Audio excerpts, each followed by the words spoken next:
Welcome into Fantasy Pros, the football podcast, week 4 ranks for quarterbacks. Pat Fitzmaurice, Mick Ciallela, we are doing it. We are talking about the top 12 quarterbacks, some of our favorite plays out. We've also got your tight ends. So yes, quarterbacks and tight ends don't get their own episode. They're just being put together here, but we are really focusing on that top 12, maybe what streaming ends up looking like. Excited to get through these. And if you guys are looking for more ranks and updates throughout the week, make sure you go to fantasypros.com/rankings. You'll get all the latest updates as those quarterbacks and tight ends, especially those tight ends, as they continue to change. And there's a lot of question marks this week as far as like who's going to be active between like Trey McBride with the concussion, Sam Laporta was carted out, George Kittle. Literally the half of the tight ends could change. I'll say like the top 6, but yeah, that's actually right too. But like half of the tight ends this week could alter. So it is going to be a weird spot, but we're going to do tight ends after this. So let's start with the quarterback rankings. Let's talk some quarterback rankings, guys. Our top 12 goes Kyler Murray at 1 this week against Washington. We kind of know why that is. Lamar Jackson at 2, Josh Allen at 3, Jalen Hurts at 4, Jayden Daniels at 5, CJ Stroud, Joe Burrow, Pat Mahomes, Dak Prescott, Justin Fields, Jared Goff, and Anthony Richardson is the top 12. I want to actually start with Jayden Daniels because Jayden Daniels is a pretty fascinating one. I have seen some rankers out there have him number 1 across the land because he was so efficient this Monday night. ECR is 5. Mick, you've got him at 5. Pat, you've put him at 4. So, I mean, I guess the story is top 5 quarterback. The matchup definitely plays into this, but we're not too far off from him just sliding into Anthony Richardson's space. What Anthony Richardson was is what Jayden Daniels is. So, Pat, you are the highest on Jayden Daniels here at 4. Talk to us about this matchup against a very poorish Commanders secondary. Yeah, so Daniels, like he is everything we hoped he'd be. An aggressive runner, and we saw, although his average depth of target on throws, I think the first 2 weeks was under 5 yards, we did see him stretch the field a little bit more against the Bengals in week 2, hit on a couple deep balls to Terry McLaurin. Now he gets this matchup against the Cardinals that could be a shootout, and I think Arizona right now is something like 25th in DVOA against the pass. So yeah, I like Daniels. I would rather have Daniels than Jalen Hurts this week, who might be without both of his starting receivers in AJ Brown and Devontae Smith. That's what I was going to ask you. I love that you did that. Was give us just a taste of those names that are under Jayden Daniels, because that's why, again, like people are starting their top quarterbacks, and the bottom end of quarterbacks is probably a little bit more interesting for like real start and sit questions. But there's a legit chance that people took Jayden Daniels like with another relatively high quarterback. But for the full understanding, Jalen Hurts is under Jayden Daniels for you. Who are like 2 more? Stroud, Joe Burrow, Dak. I'm starting Jayden Daniels over all those guys. Yep. Those are big. So if he's at 4, then that means one of Mahomes or like Lamar Allen has to be under him too. Also Mahomes. Mahomes against the Chargers. He is 8 on the ECR. So same thing, Mick. I mean, you're no slouch here. You've got him at 5 on the ECR as well. You are starting him over some serious names. Who are those names that got hit down a couple notches for you over Daniels, or Daniels over them? Yeah, it's the same group. I have Daniels directly over Mahomes, then Dak, then Burrow, then Stroud. So yeah, pretty much the same group of guys. Any other takes? I mean, I was advocating for rebuying Terry McLaurin last week, and part of the reasoning was because of Jayden Daniels, and he had like the 8th best adjusted completion percentage in football going into week 3. And then you saw only 2 incompletion. He scored more touchdowns than he had incomplete passes, which is like a super fun stat and looks like the real deal. Plus, he's this really good combination of massive accuracy with really great legs, and that rushing upside is what we love. And that's, I think, what makes him so special. Yeah, absolutely. I think he enters this week 4th in adjusted yards per attempt after last week's game. And some of those throws, I mean, the throw to McLaurin just showed the upside that he has. And then you mentioned the rushing floor. I mean, he's got at least 10 carries in all 3 games. So even when he's not throwing the ball deep, he's throwing it efficiently. And then you have the rushing floor to go along and coincide with that. And I just think you have massive upside alongside a pretty high floor. Everything that Jayden Daniels is what, like I said, we wanted Anthony Richardson to be. Probably going to be one of the biggest questions around the land of Anthony Richardson. And I'm pretty pessimistic at least for this week, or specifically this week with this Pittsburgh Steelers matchup, I hate. He has been one of the worst quarterbacks in the NFL. You mentioned that adjusted completion percentage.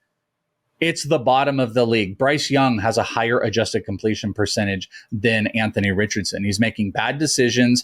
Is it the reason to cut him? I would advocate personally to probably bench him. Wait till the next few weeks, week 5, 6. There's a lot better matchups. I don't want to start him this week. I do not have him as QB 12. He is ECR QB 12. Mick has got him at 13. But Pat, you have got him at 10. So talk to us. Richardson's been bad. You've got him as a starting quarterback this week against the Pittsburgh Steelers. It's a bad matchup. So why, I don't know, I don't want to call you confident about it, but you are starting him over a host of other players that I probably would. So where's that level of point scoring from Anthony Richardson coming from? I have since moved him down to quarterback 11, so Okay. just one spot. But admittedly, it has not been pretty for him as a passer, and that's the thing. I think Jayden Daniels came into the league as a much more advanced passer than Anthony Richardson. He is completing 49.3% of his passes. The 1970s called, they want their completion percentage back. Like, that would be bad by 1970s standards, where guys were, 55% was a perfectly acceptable completion percentage for a starting quarterback back in like 1977. So admittedly, like, I am nervous about this ranking, especially in the matchup against the Steelers, who have been really good on defense, one of the better defensive teams in the league. But with running quarterbacks, I do want to err on the side of optimism. If you bench Anthony Richardson, there is a chance that this is the week he runs for 2 touchdowns and you're kicking yourself for having him on your bench. And like, the rushing potential for quarterbacks is just so important, because that's just, it's always been the cheat code for quarterbacks in fantasy and remains so. And Anthony Richardson still has, even in a difficult matchup, some serious rushing potential. Yeah, and to be fair, like TJ Watt, the pass rush getting to them might push him up in the pocket and he can run. I think we've said this in some of the ranks for this week, in that, like, there are some players that you have to have prove it. Anthony Richards prove it. I don't care if he rushes for 1,200 yards on Sunday and throws for 47 touchdowns. I'll eat that, because he has to prove that he can be a decent, even just a decent quarterback, because he has not been that. So I'll eat that, because guys on the wire like Sam Darnold going up against Green Bay, I'd rather start Andy Dalton going up against Cincinnati this week. He's more proficient. I will eat whatever I lose out of Anthony Richardson this week based off those last performances because of this matchup. But I am still saying I don't want to cut him because of what can get adjusted through the rest of the year and the good matchups. Mick, your take on this as well. I believe you had him one spot out of ECR, so he's not a top 12 starting quarterback for you. He is not. I do have him above Andy Dalton, though. I will say that. But I do think that he's going to struggle. I wouldn't want to start him either. I'm kind of with you, Welsh. Like, I would want him to prove it. And if he goes off on my bench, so be it. We talk about the rushing floor. It hasn't really shown itself yet. I mean, he's only averaged 6 yards, 6 carries per game. He hasn't had more than 8 in a single game. And, Daniels has had at least 10 in all 3 games. So until we see Richardson either do it through the air or on the ground, I'm going to make him prove it to me. So I would not be starting him this week either. Okay, a couple other quick hitters here. Brock Purdy, this is outside the top 12, comes in at QB 14. Mick, you've got him at 10. Fitz, you got him at 17. So there's a big disagreement. Optimism from you, Mick. It's funny, too, when we were talking about the wide receivers, there's an optimism as far as like Juwan Jennings goes for Pat, but you're a little bit lower on him. Mick, you were lower on a guy like Juwan Jennings, but you were higher on Brock Purdy. So what do you think we're getting out of Purdy this week, Mick? I think as long as the back is not an issue, I think Purdy will be fine. New England is allowing 75% completion percentage through 3 weeks. So with an offense that is as efficient as San Francisco's is through the air, I think that Purdy will be fine. Again, as far as the whole wide receiver thing, I think it's going to be more of an Ayuk week than a Jennings week because of the man coverage, but I think Purdy will be fine and getting a top 10 week. Pat, concerns down at 17. That's a pretty low marker for Brock Purdy. And I will move him up a little bit if George Kittle is cleared and ends up playing. But obviously the diminished pass catching firepower, if he's without Kittle, Debo, Christian McCaffrey. And the Christian McCaffrey thing matters, I think, because it chips away a little bit at Brock Purdy's floor. Like, he used to get all those easy completions for Christian McCaffrey. And so far we've seen Jordan Mason get like 4 or 5 targets in his first 3 games. Like, the running back is just not as involved, not giving Purdy those easy little dump offs that get turned into, some pretty easy to accrue passing yardage. So I am concerned about the matchup and just the possibility that Kyle Shanahan takes his foot off the gas if they get ahead of this Patriots team that just cannot match offensive firepower. Even with all the injuries the 49ers are dealing with, that offense is like 5 times more potent than the Patriots. Pat, do you have a favorite quarterback like that's outside the top 12 that you're pushing in? I know you were higher on Baker Mayfield and Geno Smith than the consensus. And I like Sam Darnold a lot this week. Is there a quarterback that you're pushing up? Yeah, I've got Geno at 12 and Mayfield at 13. I kind of like any quarterback against the Eagles. I still have my questions about that secondary. And with Geno, like the Lions do have a pass funnel defense. They're terrific against the run, not so terrific against the pass. Geno's got 3 really good wide receivers, and that looks like a potential shootout where we could see, around 50 points go up. Let's go talk about the tight end ranks. Coming in at number 1 this week, the rookie Brock Bowers, number 1 at tight end. Dallas Goedert 2, because there's no other pass catchers for Philly. Jake Ferguson at 3, Travis Kelce at 4, Dalton Kincaid, Sam Laporta, Kyle Pitts, Mark Andrews at 8, Isaiah Likely at 9, Pat Freiermuth, Cole Kmet, and Mike Gesicki. Gentlemen, Mark Andrews is just ranked too high. There's nothing else we can do about it. I will not start him as a top 12 this week. He is ECR. Actually, it's 8 on this. I originally had 9, so he's moved up. Mick, you've got him at 10. Fitz, you have him at 11. I have him outside the top 12. I have Isaiah Likely higher than him. We said there are players that have to prove it. At this point, Mark Andrews has to prove it for me. It's more inline blocking. He's not being targeted. I know tight ends are weird, and if there's no other great options, but at this point, picking up Mike Gesicki is a top 12 guy. He's a guy that's been sitting out on the waivers. Tucker Kraft might be a better option with Jordan Love if he comes back. I can't do the Mark Andrews thing, Pat. Can you? Can you be comfortable with Mark Andrews starting? I think this is too high of a rank for a player that has not performed whatsoever and that has a guy that is a better pass catcher at this point right next to him. I'm forced to use him in at least one league this week. So I understand the trepidation, Welsh. Certainly sort of alarming that he only played 21 snaps against the Cowboys last week in a close game. And maybe he's not fully healthy. He had the tightrope surgery on his foot last year. We saw Tony Pollard undergo tightrope surgery and just wasn't himself last year. So soon after that, maybe that's a factor. He was also in like that bad car crash in the offseason. Maybe he's not 100% healthy.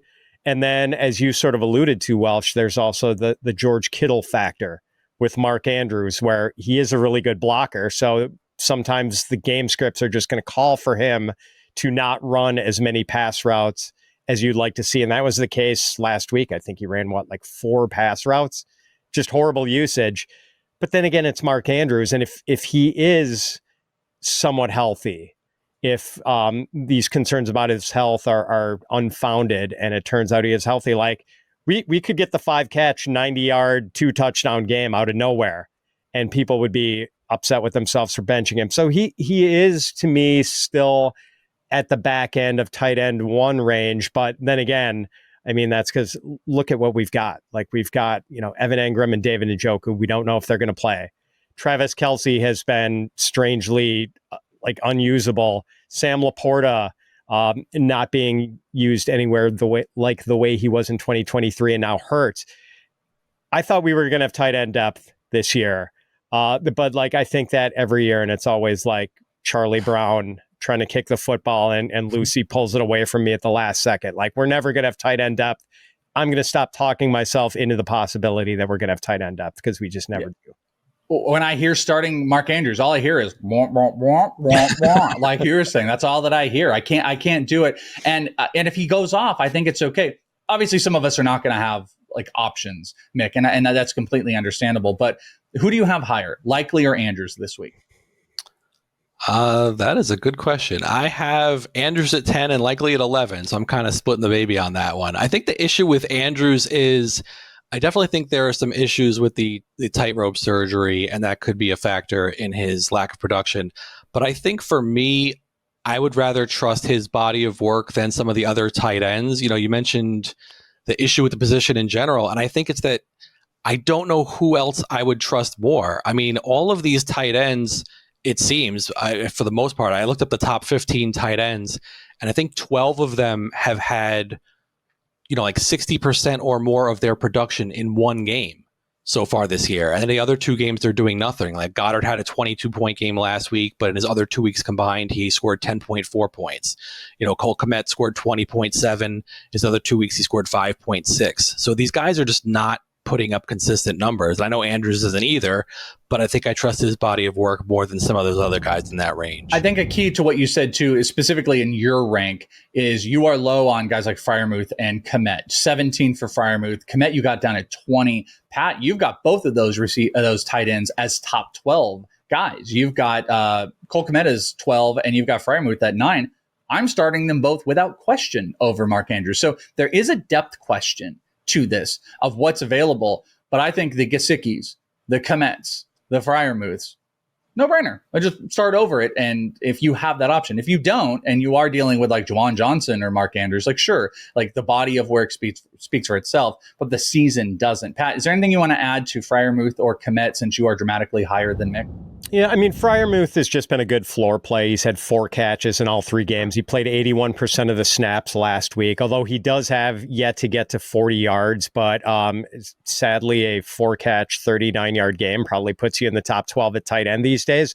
I will say this about Kmet.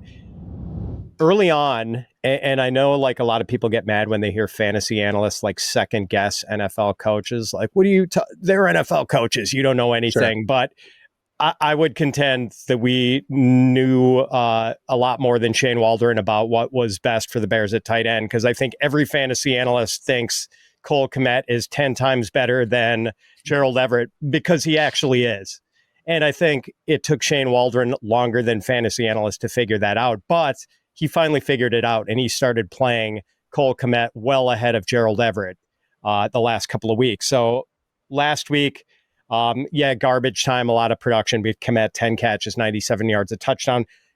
More important, the 81% snap share. That's what we want to see. And that is what I think makes Cole Kmet a playable option now for the Bears. Mick, quick hitter. Do you have a tight end outside the top consensus 12 or a tight end that you like more than the consensus this week? I think I'd probably say Gesicki. I think I have him at 13. I'm not exactly sure where he is in the ECR, but the thing with some of my rankings at the moment is I currently have Kittle, Ingram, Njoku, and Taysom Hill ranked. So I think that's skewing a few of my rankings as far as having Kmet and Freiermuth, it's too far below ECR. So I think once we get some clarity on those situations, it'll kind of work itself out.